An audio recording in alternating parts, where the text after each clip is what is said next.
And we're back. So, what's up next? All right, guys. You know me. I like to keep things sports related. So, in case you guys haven't been following, there have been some major moves going on during the off season. Most of them bigger moves have been by Cleveland, but there's one in particular before we get to them that I'm going to talk about. Actually, two. The Seahawks defense looks like it's going to get mollywopped next season. They lost Michael Bennett. He is, I believe, now a Rams. Yeah, is it a Ram? Yeah, let go of Richard Sherman, too. Richard Sherman is now a 49er. Let go, or did he leave? No, they let him go. No, they let him go. Oh, They released him. yeah, okay. He now signed a 3-year deal with San Francisco. San Francisco is looking a little scary, guys. G&G already started them off with, an undefeated streak. That is right. I mean, hey, these boys might surprise us next year.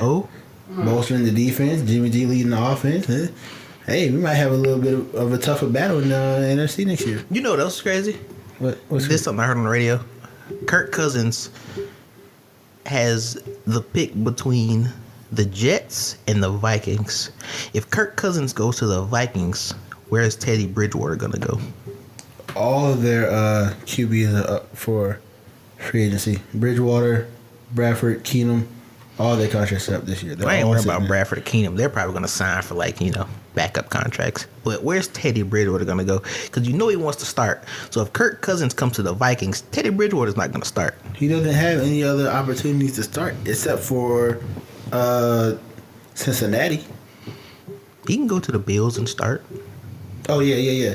Okay, they got that guy who threw 5 interceptions to start for them now. I feel like it's another team, dude. The Texans.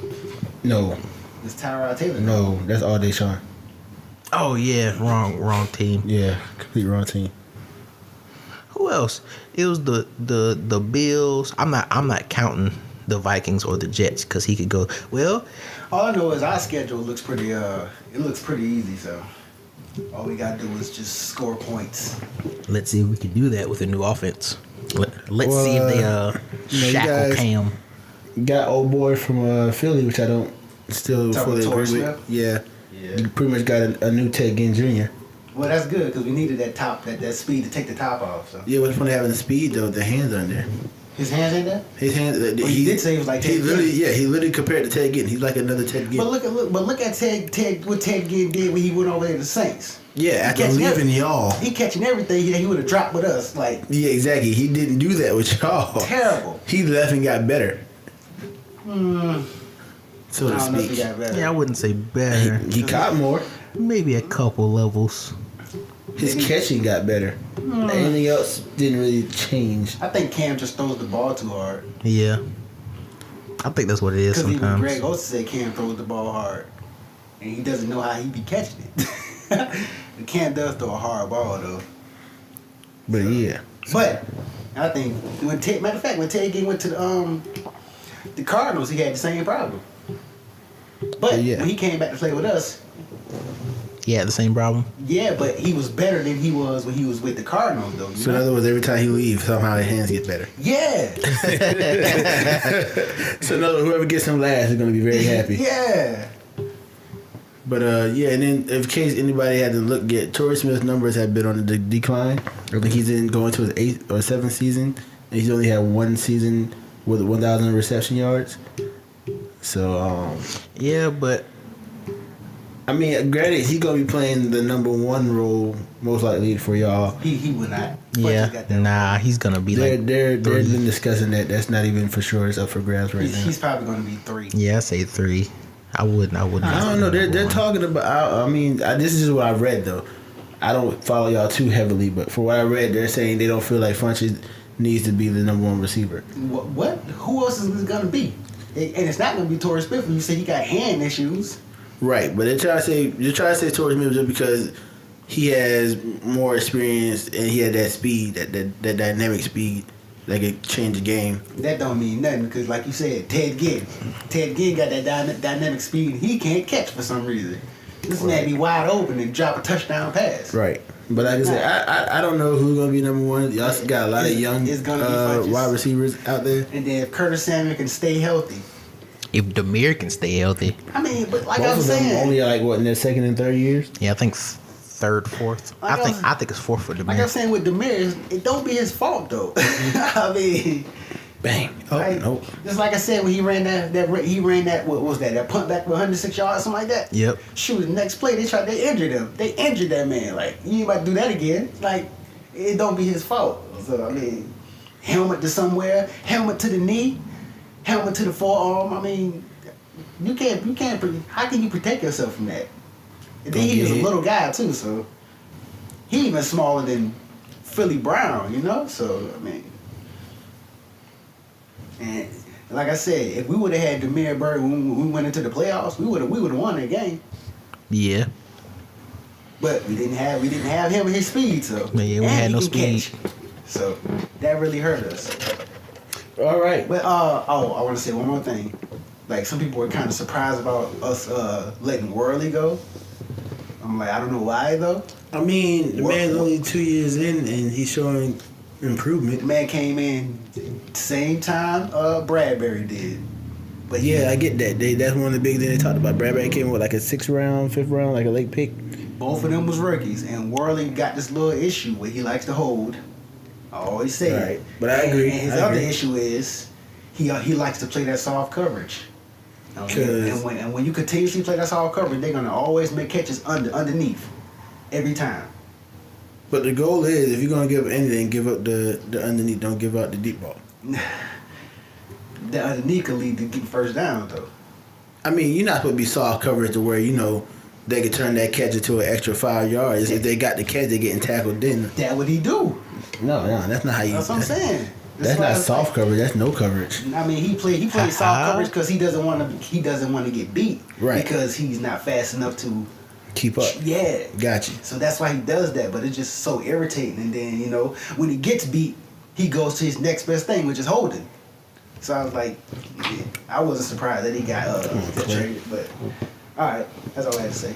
Yeah, but the big move so far had been in Cleveland, where the guys have traded off draft picks to acquire Jarvis Landry from the Miami Dolphins, and have given up other draft picks to acquire Tyrod Taylor from the Buffalo Bills, while still maintaining their number one, I think, overall pick, which we're all pretty sure is going to be put for Saquon Barkley. So, you now have a Browns offense loaded with Tyrod Taylor, Josh Gordon, Jarvis Landry, and Saquon Barkley, along with Isaiah Caldwell, Duke Johnson Jr. I don't really want to call any other wide receivers because none of them really matter. But they'll probably be better now that they're not playing top-level receiver spots. They're knocking down to the 3 and 4s. So, somebody like Wheaton, I think they still got him. I don't even know any other Browns receivers besides Josh Gordon. That's how bad they are. They're all like wide receiver 3s or 4s from other teams. So they don't have names. They're just wide receiver 3 and 4. Yeah. That's rough.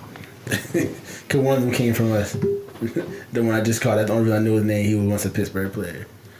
But yeah. And on top of that, they still got a young Myles Garrett who's showing that he was worth his pick.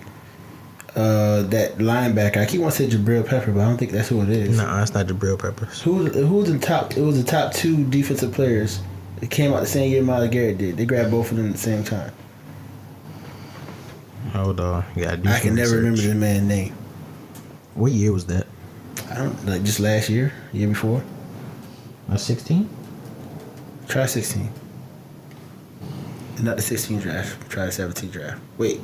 Yeah, wait. I think it'd be 16. 16 is the draft before the 17 year, right? 16 is before 17, yeah. Okay, then yeah, try the 16 draft. Wait. Yeah. Because this year is going to be 2018 draft. That's before the 2019 season, right? Wait, no. No? It should be the 17 draft. This is the 17 draft? I'm confused. Is it based off of the year that they came out or based off the year that the draft is done in? I'm confusing myself. We'll find out. Yeah, hold on, I got Come it. on, JaVale McGee. That was an easy. Yeah, it was the 17 draft. Okay. But did they come out 17? Who, Myles Garrett? Yep, Myles Garrett. Solomon Thompson was number 3. No, the other guy that they picked. They had 2 like high level Browns? picks. Yeah. Hold on. Let me see. I'm scrolling. Because they had number 1. Oh, okay. Yeah, he was right. Is it real? Yeah. Okay. Well, I feel like he went somewhere else. Oh, okay, because they got the pick from Houston. That's why. But yeah. So they got Myles Garrett and Jabril Peppers over there helping to load up the defense. I think they have a couple other noteworthy names on defense as well. And I'm pretty sure they're going to use most of their remaining picks to bolster their defense and offensive line. So yeah, but just because they did all that don't mean they're going to instantly be good, though. No. I'm not saying this is going to be a problem next year, but it's a really, really good start to something better. Yeah. Like you literally got 2 number 1 receivers sitting on your team right now.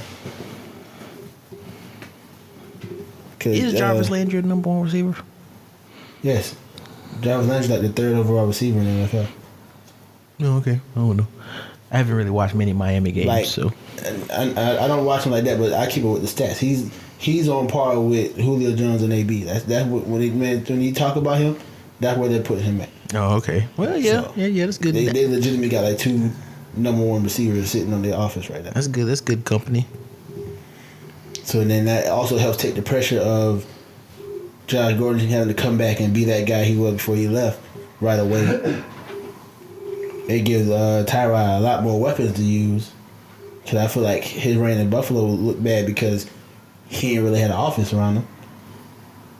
I feel like Tyrod is a much better quarterback than people are giving him credit for just because of his time in Buffalo. Like, I always felt like that, too. So I feel like this is going to be a chance to show it. Plus, I also feel like he's actually a pretty solid dual threat quarterback.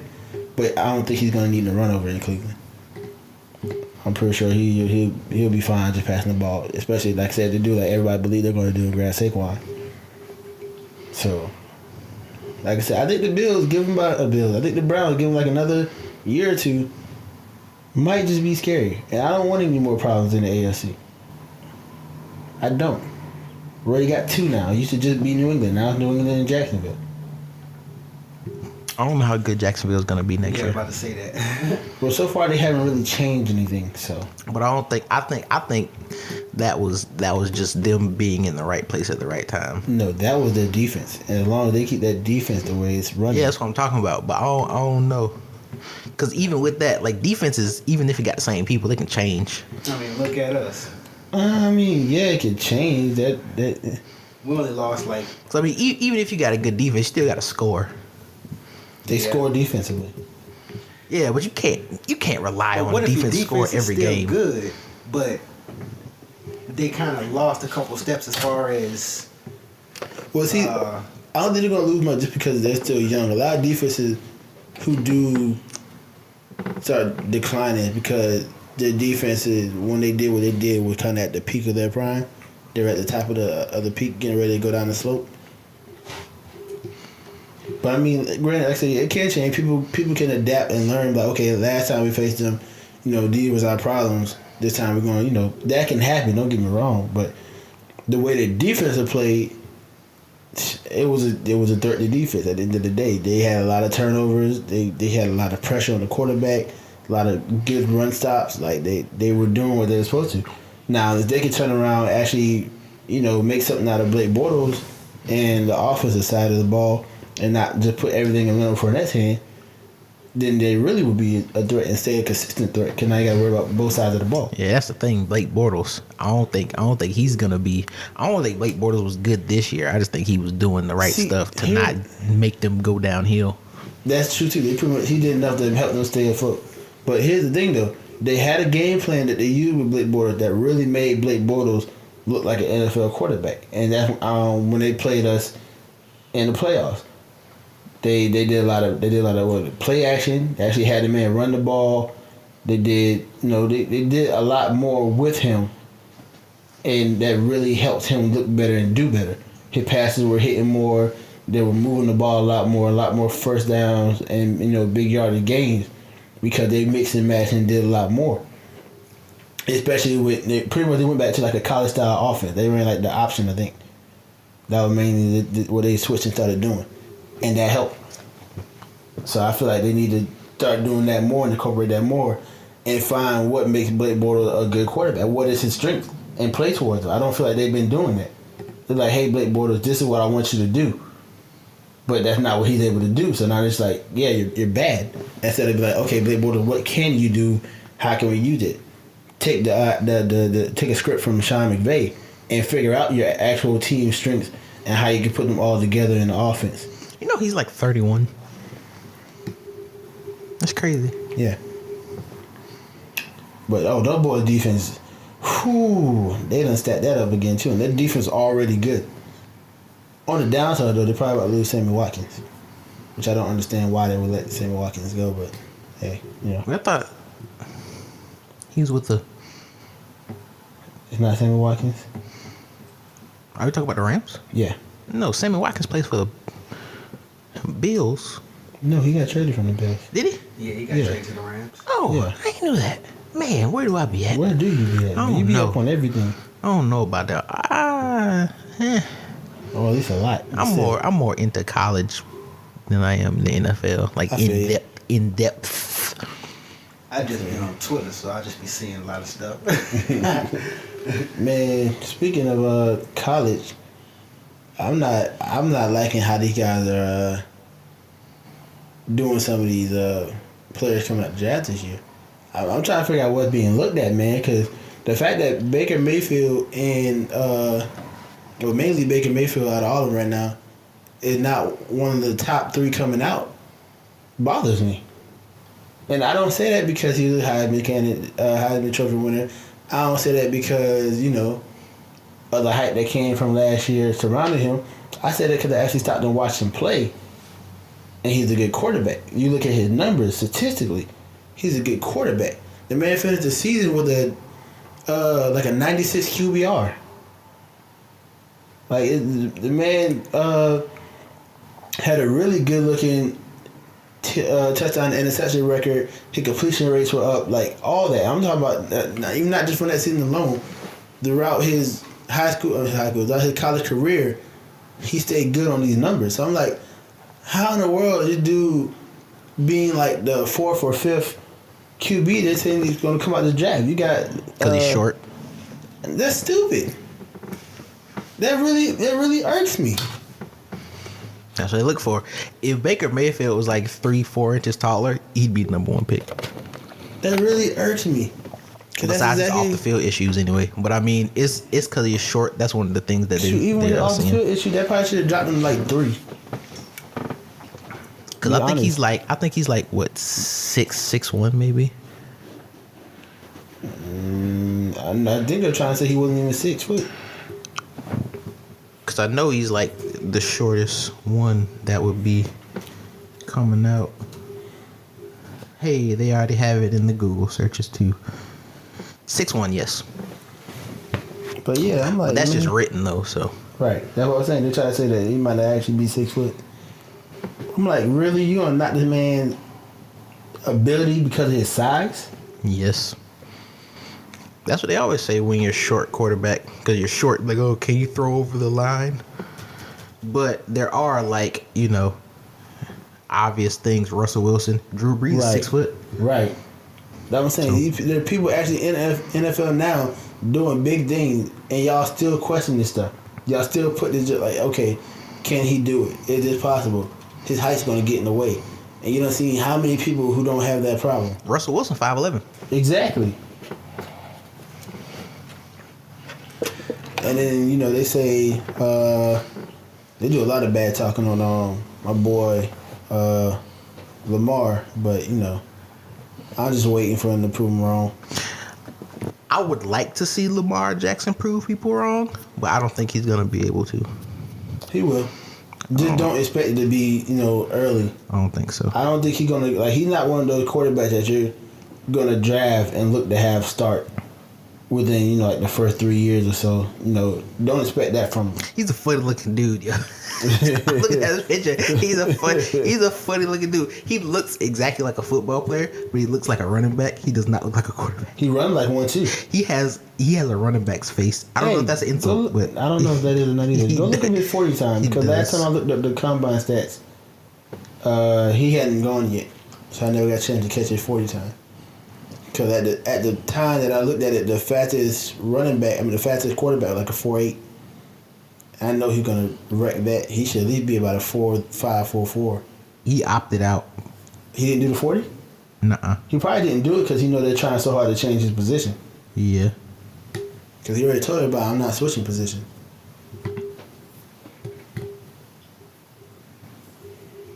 But they said he what? They say he ran a 4.3 at the Louisville team. Something. Oh, I know he's fast. I actually watched him play. I watched Louisville. That man's fast. Yeah, he fast. Yeah, he said he I don't know what this is. Wait, was it their pro day or was it just like? But I mean, the man's almost on lines with freaking Michael Vick. Like that's the style of a quarterback he has built up to be. Yeah. And you saw what type of productivity he had. Like I said, everybody still has stuff they can work on. Yeah, he can get his accuracy better. Get his reads better. I think that's one thing we're trying to talk about. Like, nobody coming out of the draft perfect. Hell, two of the best quarterbacks in the league, or two of the best quarterbacks from this past season, came out the draft and they said they weren't NFL ready. And that's Carson Wentz and Jared Goff. And they looked phenomenal last year. Wait, that was 2 years ago. I said it was 2 years Did I ago. say last year? Yeah. I didn't even say last year. No, I'm saying their seasons last year were phenomenal. Oh, yeah. But they came out the draft and they were considered not NFL ready. So they weren't ready that first year. That's what I'm saying. But look what happened when you give them time to develop. You just let these boys develop and learn whatever they're missing, and then let them go out there and do what they do. If the talent's there, work with it. Don't just ship it off and be like, oh, no, just put it here instead. Like, that aggravates me. Just like people keep saying that Christian McCaffrey needs to be a wide receiver. I don't like that. No, he does. He doesn't. No. Yes, he does. He doesn't. Yes, he does. He doesn't. Yes, he does. No, he doesn't. I will say this to anybody. Christian McCaffrey can be an all-pro running back, but he can be a Hall of Fame wide receiver. I will tell anybody that. I will tell him that to his face.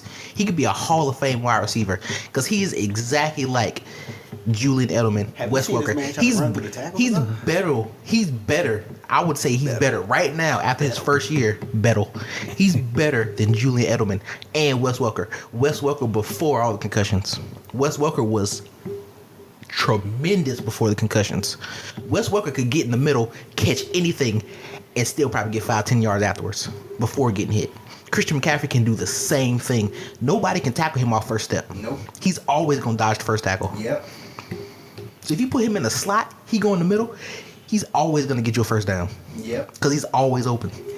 Well, first and foremost, This man is terrible at running through the tackles. First and foremost, well, I mean, I don't want Christian McCaffrey to go head on with anybody. I mean, but that's what they're trying to force him to do that, though. And it never works. Like, But maybe. that's not only him. That's all play calling. You again, this comes to using these people where they're good at, or using them to their their best abilities or whatever. Like, if this man is better outside the tackle, this man is better in open space. Give this man open space. Find another running back that you can run between the tackles and run a dual head operation. And he would have the most it. open space if he was a slot receiver because he'd have the whole middle of the field. And first and foremost, too, it's easier to me to be a slot receiver and be looked at as a great. And he can catch, too. Oh, No. Dang. 15. Dang. What is that? The Seattle Marines. What is that? Probably a hockey team. Never heard of them. Wait, you said the Seattle Mariners? Mariners? Is that what it was? I looked too fast. I didn't see it. I know I saw the Carolina Hurricanes. They're terrible. Yeah. That's why I can't root for them. Every sport has their Cleveland Browns. That's funny. Anyways, but a lot of times as a slot receiver, you're between the slot receiver, I can't talk right now, and the tight end, they get the most mismatches. Because depending on the defense you run against, you're getting linebacker coverages or sometimes safety coverages. And that helps. And there's not many great slot receivers. But I'm just saying, I'm not saying. What you mean, not really great? That many great slot receivers. I don't think there's really many great slot receivers. Are you saying right now? No, I'm like in NFL history. I mean, you do have a whole laptop in front of you. I know. Let me look. I don't feel that it's true though, but I can't call people off the top of my head right now.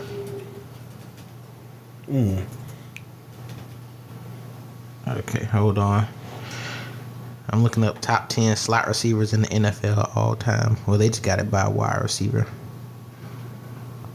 Well, yeah, you couldn't really rank them like that. Well, I guess you can. I mean, you did move around. You weren't always, there'd be the formation that moved you. Yeah, but I mean, you have slot those... receiver is slot receiver. That should be a thing. Yeah, let's see. Yeah, they don't have a ranking. They just got of the seasons. They don't got all time. That's not helpful. Yeah, it's not. But anyway, like I said, Chris McCaffrey against any linebacker, even most safeties, one-on-one, is not fair. That's just like when we line Le'Veon Bell up into the slot formation. Almost anybody one-on-one against these guys are in fair matchup if it's not a legitimate quarterback. Exactly. So, I mean, yeah, abuse the mismatch. I get what you're saying. But after a while, you're going to catch, okay, we need better people, especially with y'all receiving core as it is right now.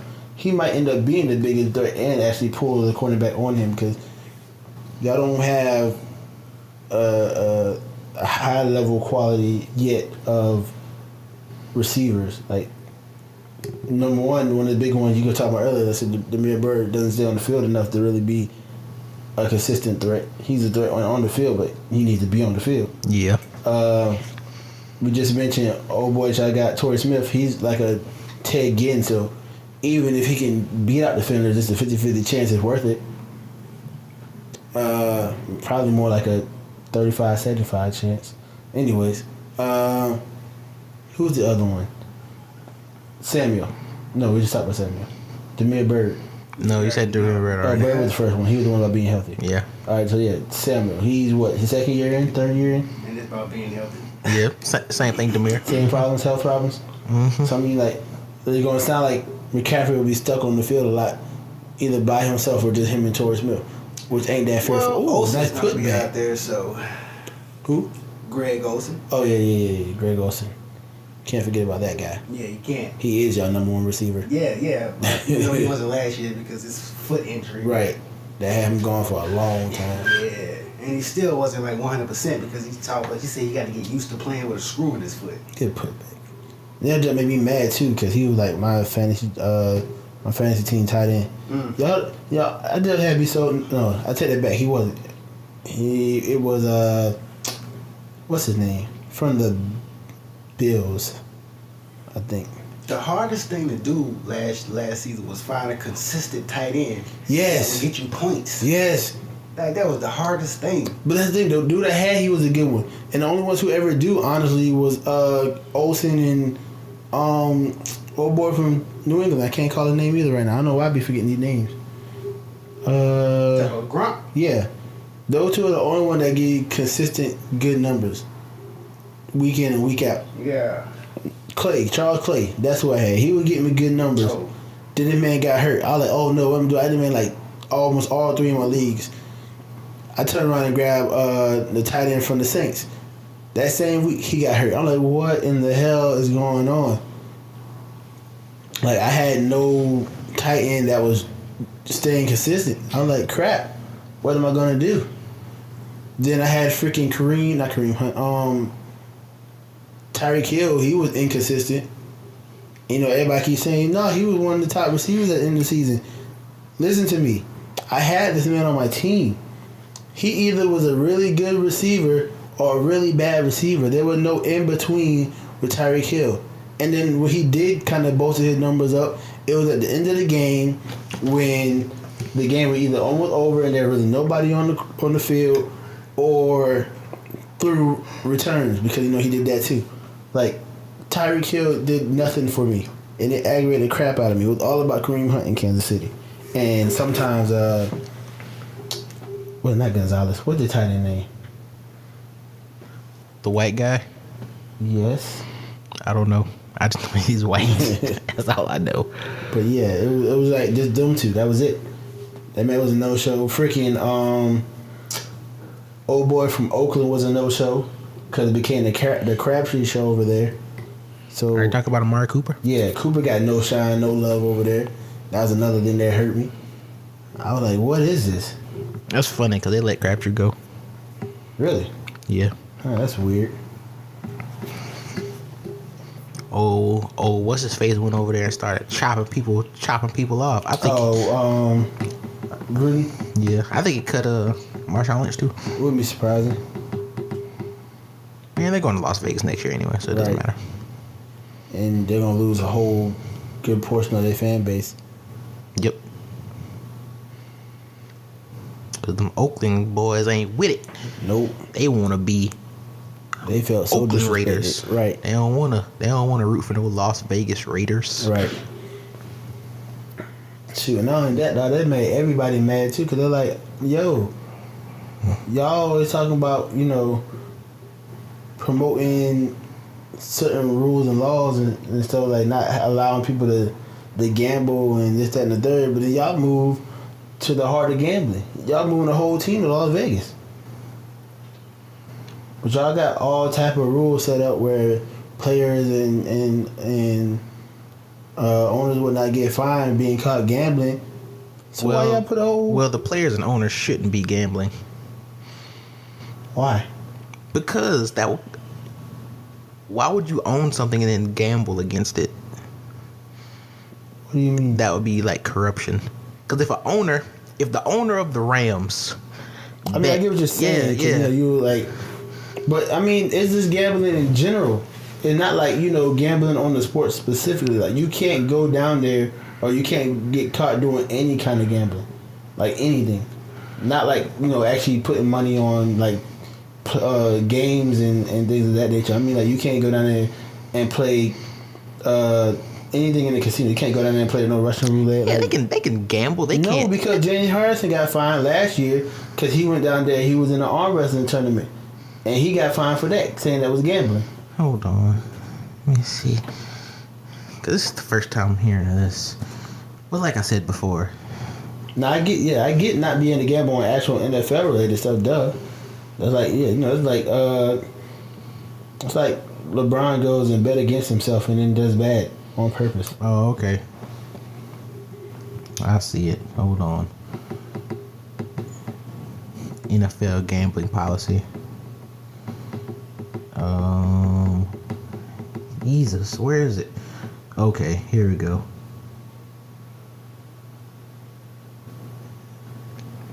The NFL opposes all forms of illegal gambling as well as legal betting on NFL games. Blah, blah, blah, blah, blah. Blah, blah, blah. Gambling. The wagering of money or something else of value on an event with an uncertain outcome. Blah, blah, blah. Blah, blah, blah, blah. All players, coaches, and other full and part-time club and league personnel, including but not limited to blah, blah, blah, blah. NFL personnel from participating in or facilitating any form of illegal gambling. It just says illegal gambling. So how is an arm wrestling event illegal gambling?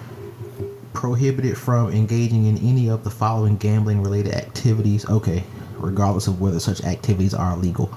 Accepting a bribe, failing to promptly report any bribe, betting on any NFL game or practice or any professional or Olympic sport, sharing confidential information, participating or condoning in any form of gambling while in any club or league setting, including without limitation to entering into, utilizing, or otherwise visiting a sports book, attending legally operated casinos and horse or dog racing tracks, and wagering on casino games or races on personal time is not prohibited by this policy. Okay. All right. I guess. Yeah. So I guess is arm wrestling a pro sport now? Well, I guess if it was money involved, maybe. But then that wouldn't be gambling, though. Well, I guess if he was betting on the arm wrestling. If he was in the tournament, that shouldn't count. No, he was in the tournament. Yeah, well, that shouldn't count then, because he was in the tournament. He wouldn't have been betting on himself. Right. But I guess since he was participating, and it's kind of like using his image and being associated with it, something like that. I don't know. The NFL's stupid. Right. And then I mean, come on. You don't think there's any illegal gambling rings out there? Like I said, Las Vegas is like the heart of gambling.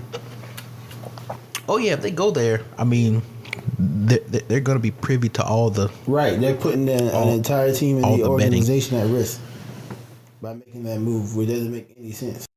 Wait, what were we talking about? I don't remember. Talking about the government. Yeah. Yeah. And EBT. Government. EBT. EBT. Yeah. I thought they were gonna start giving out boxes. I know I seen Trump saying something about some Something food like boxes. that. That's for to pick whatever foods you get from off your EBT. Like you don't get to just go and buy it, or they're gonna have like a ban list. It was something like that. They're just controlling what you get to buy EBT overall, pretty much. Well, a ban list, I would kind of agree with that. Like that wouldn't be a bad thing. Like, I mean, to that extent, if it was something like that, I wouldn't feel so bad on either. But I'm like, if you're talking about completely controlling what they're doing, or even buying it for them, you know, or like you said, sending specific boxes with certain things in it, like nah. Like yeah, I ain't cool with that. But it's like people buying, like when I used to work in Bilo, and then people just come in there and just buy a whole bunch of bags of chips with EBT. I'm like, what? I mean, that sounds crazy, but you gotta stop and think of what type of lifestyle and what type of household they got. It's what you can feed a lot of mouths off of. You gotta think about that. You ain't getting nothing nutritional out of 6 bags of Doritos, yo. EBT isn't necessarily there for nutrition. The EBT is there to make sure you can put food in your house. 6 bags of Doritos ain't food. If you got 5 kids running around, what you gonna put in there? That's something that helps them. That's snack for them. You can't judge people and tell people what they can buy for their kids to have to eat and snack on. As long as it's at an affordable rate and you can get it and it's food for them and they can eat it, that should be all that matters. Now, these ones out here who's out here supposedly buying like steak and shrimp and all that using EBT just because, like that's a whole nother story. But 9 out of 10, most of these people on EBT have multiple kids, multiple mouths to feed, and some of them don't even have other income coming in. That's their only bet. So it's what's cheap and plentiful. So they go in there and they get those variety pack bags of chips for them kids to have when they come home from school, something to snack on, something to help them get the dinner, things of that nature. That makes sense. Y'all tripping. Nah, I ain't with it. I'm still not with it. I still ain't with it. Okay, you talking about nutrition? How much it gonna cost to feed all them kids carrots and celeries and salads all the time? Way more than what you getting off your EBT. A bag of baby carrots is like $3. A bag of like big Doritos is like $3 too. Okay, and how much more? Nobody, first of all, nobody buys the big bag like that. If they're buying chips, well, at least for ours, if they're buying chips, it's the big bag of variety. Like, we had like 16 different bags or so in it. I never seen a big bag of variety. I seen bags of chips. The big bag of variety chips were like individual bags. No, they were just buying single bags. I don't know who you see buying food, but Everybody that came in Bilo. that's Bilo. So it's a grocery store. You ain't gonna see that in Walmart.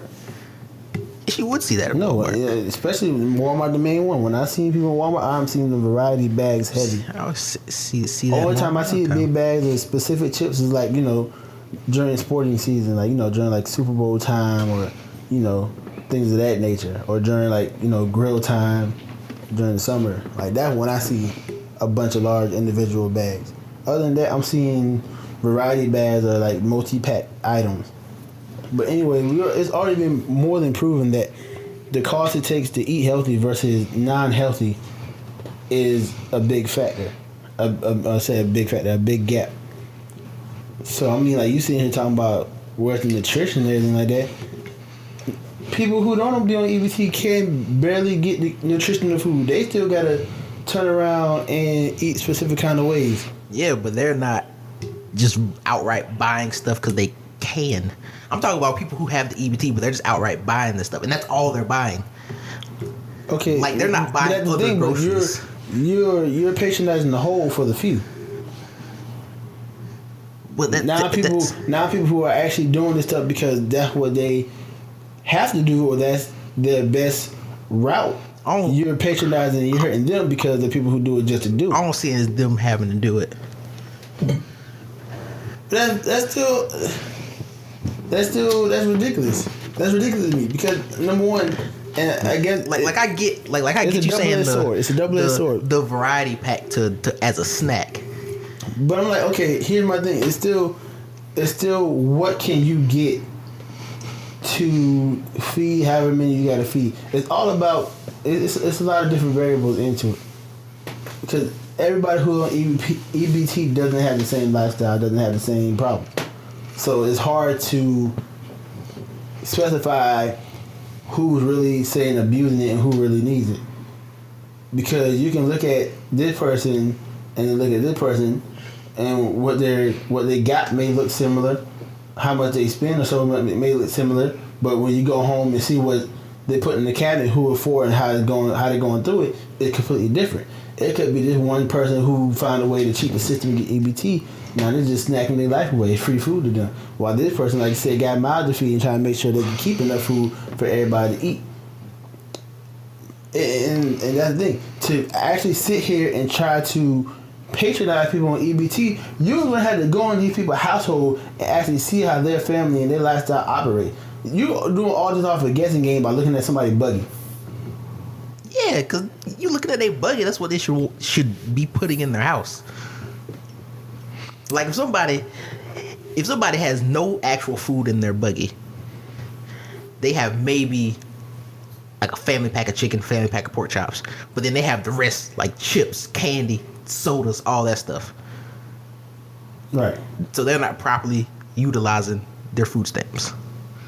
How is that not properly utilized? Okay, what you're saying is pretty much if the government helping you to get food in your house, it got to be healthy. That's what it sounds like. I'm not saying healthy. I'm saying it should be able to feed. That's what you're saying to me. You can't have chips. You can't have soda because none of that crap is good for you. You need to make sure you get juices in your. You need to make sure you get fruits and vegetables put in your house. You need to make sure these are the stuff. That's what it's coming off at. You trying to say that nobody should be having? Kids fat. The adults fat too. Exactly. That's because they getting all the junk. So why are you only putting this problem on EBT users? They should regulate what you buy too. You need to make sure every time you go to the store, you got to have some type of fruit and I'm vegetable. not getting my money from the government. It doesn't matter where you get. They're giving you money to eat. They're not giving you money to eat healthy. They're giving you money to make sure you can get food, and that's what you're doing. And yeah, that's the person's choice. But I'm saying if they put even not even to be like banning all junk, certain things, I wouldn't be against that. They can have a ban list. I'm not saying they shouldn't have a ban list. But your argument is saying like they should be able to buy junk food or they shouldn't be able to buy sodas because like, that's not good for you. At a certain point, like if there's no nutritional value in it, like to be able to use government funds to buy it, I don't really see the point in that. If I'm on government assistance, my mindset isn't going to be nutrition. It's the most bang for my buck to make sure I have food in my house. That is my mindset. Are you on government assistance? No. Because you're like super passionate about this right now. Because I've had family members on government assistance. I had family members who lived this lifestyle, and I had to help them. I had to watch them go through it. I've been on, not necessarily been on the side of that point, but I've seen that side. I've been on both sides. I've watched both sides. I understand the struggle of both sides. That is not a joke. Like there are people out here who literally have to sell their EBT to get some places, to get certain things. There are people who have to trade out and be like, yeah, you come to the store with me and I'll buy this and that to put in your house for you to do this for me. That's how bad things get from these people who need government assistance. So, and then people turn around and be like, man, why you got this in your buggy, man? You just using the government. What you mean? You don't know anything about what's going on in their lifestyle, and now you ready to judge and point fingers just because what they're getting is coming from government assistance. So, are you? Do you think this is a joke? What? Do you think this is a joke? No. No, I'm trying to feel because he's so passionate about it. Like your perception is just about the whole situation is so negative.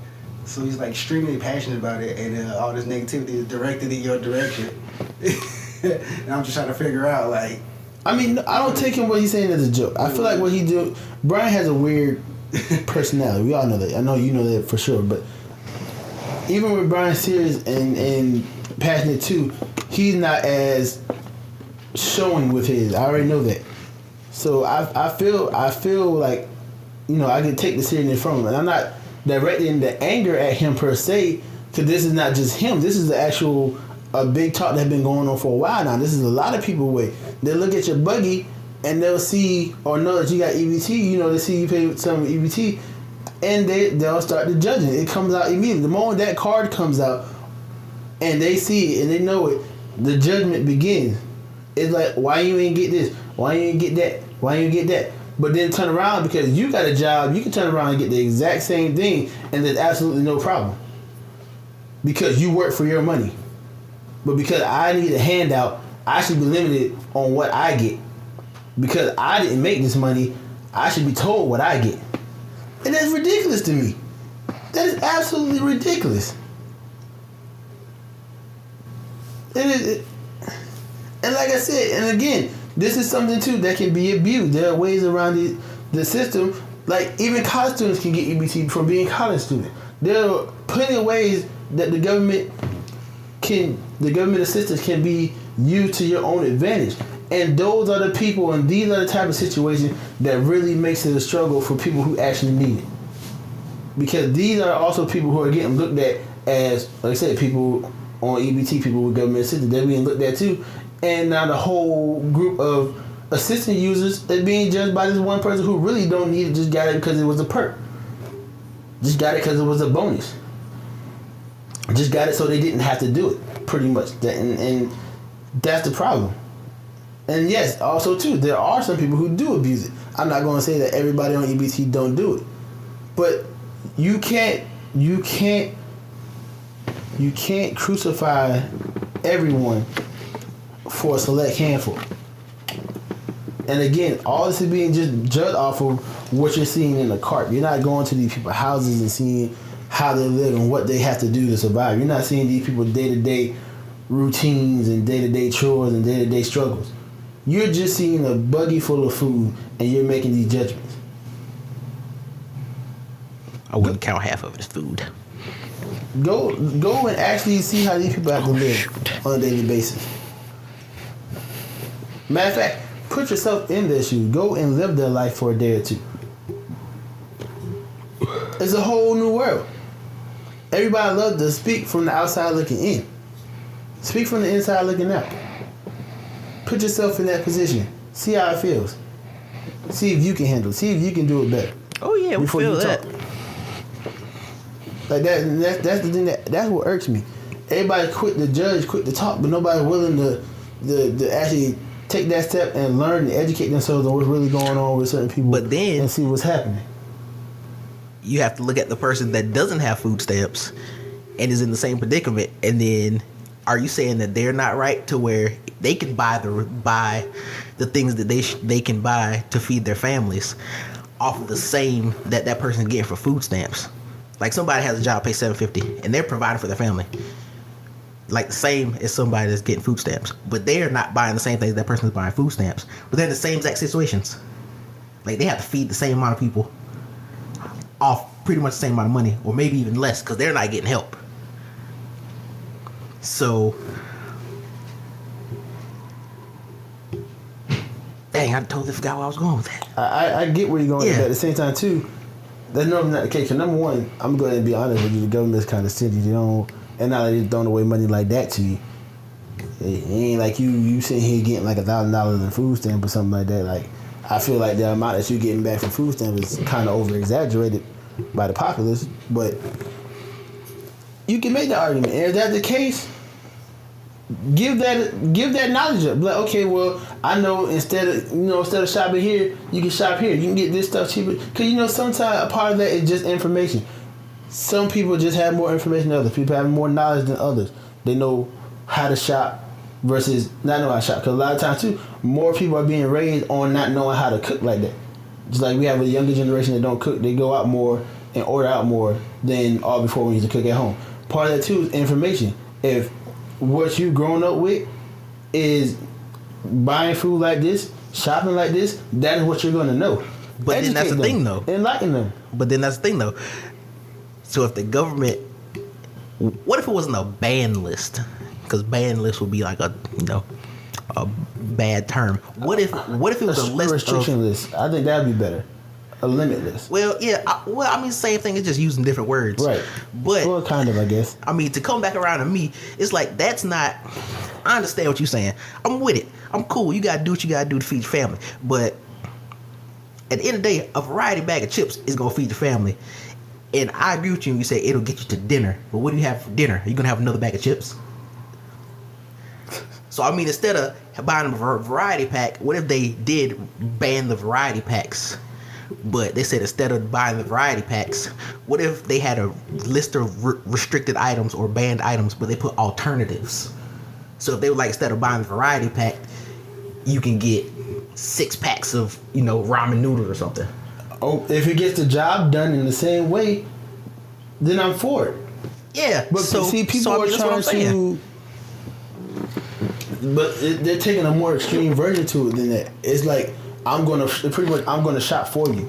I'm gonna put the food that I didn't need to be in your fridge and in your cabinets in there for you. I don't trust you enough to do it because I don't believe you know what you're doing. You're pretty much calling EBT users ignorant when it comes down to shopping, and be like, I'm just gonna do it for you. It's like that parent who asked you to do something, but they want it done a specific way, so to be like, never mind, I'm gonna do it. Like that's how they are.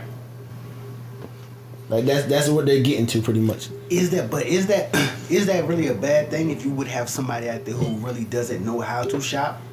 So all they do is go and get snacks? But for that, the work is going to have to be done almost to an individualized level. I mean, I'm sure they would do some kind of census on what people buy or what people... Census on who? What people who have EBT buy in general.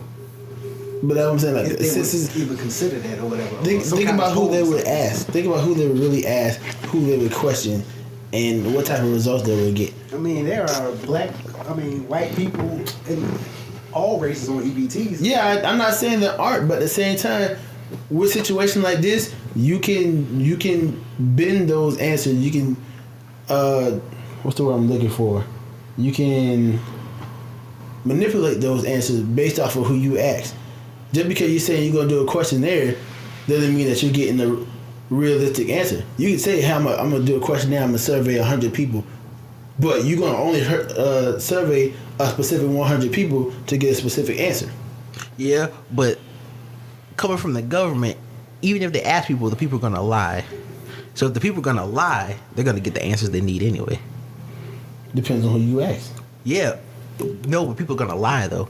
Like if somebody got a letter in the mail said this from the government, you know it's from the government because you've seen on the news that the government was sending these things out to people with EBT, and they asked you what you buy. Right. People are gonna lie. Nobody's gonna say they buy a bunch of junk food. They're gonna say they buy this, this, and this. So then, what if they come out with the list and that's all on the list? The government gets what they want regardless. And it won't be that much junk food on there. Yeah, because people are going to lie. Nobody's going to say they buy a bunch of junk food, because then they're going to be like, okay, if we say that we buy a bunch of junk food, they're going to take it off the list. But then if they say they buy a bunch of good stuff, they're going to put that, they're not going to put that on the list because that's what people buy.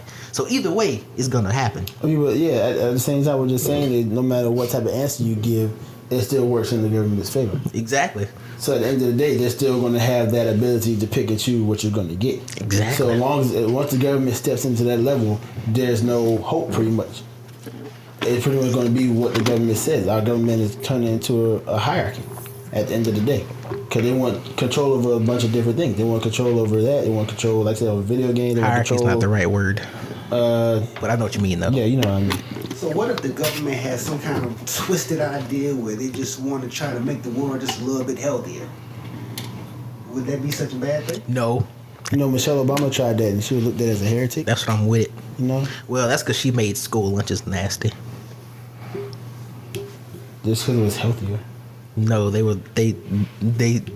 kids even said they were like literally nastier. Our lunches weren't that good now I think about it. I say, you make it like we had A1 lunches. Well, we were there during that period, so. No, we weren't. We didn't eat healthy food like that. Yeah, but they changed the lunches during that period when we were in school.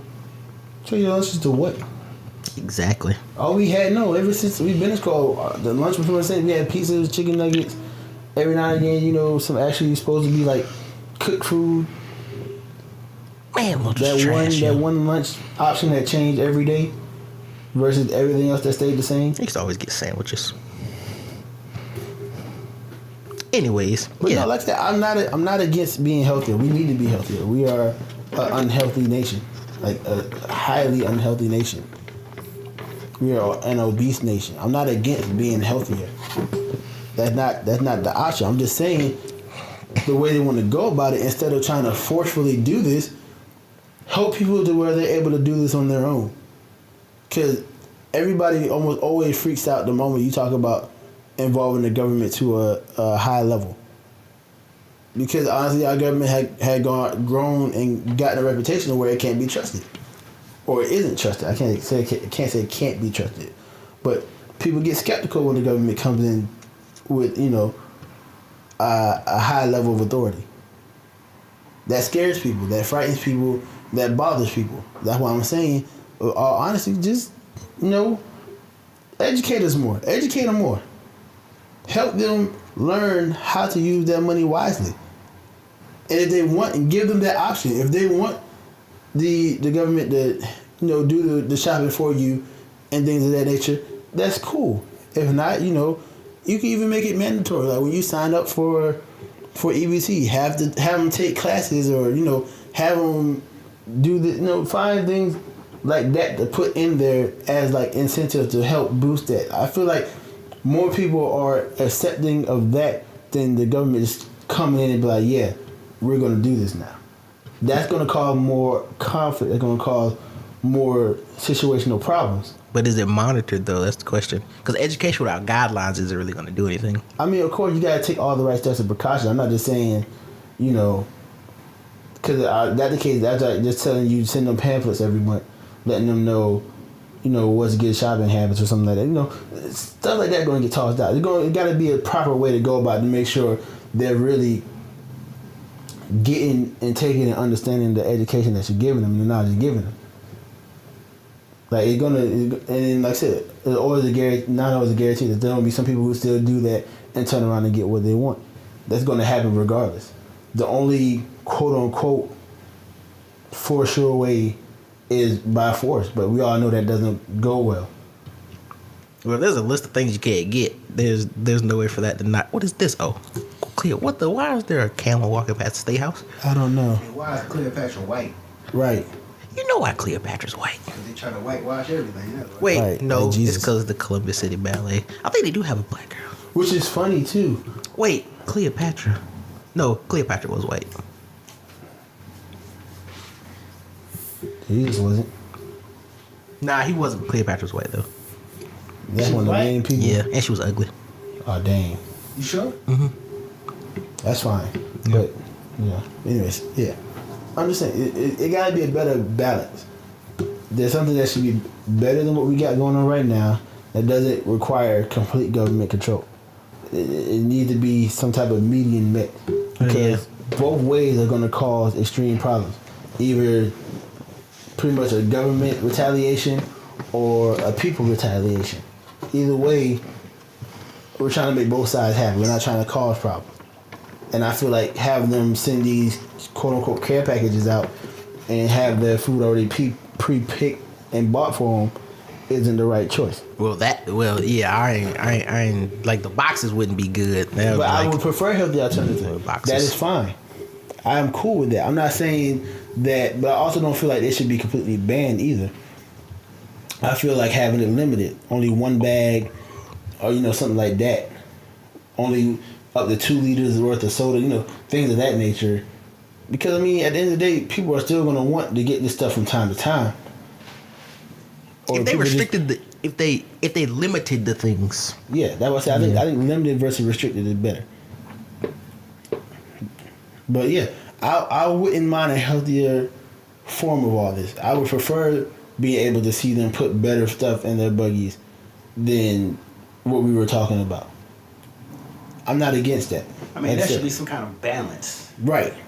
It should be either where you can still get a little bit of, fun food, but you got the main food that you need. Because honestly, if you're on government assistance, I feel like it needs to be healthy anyway, because, that's going to...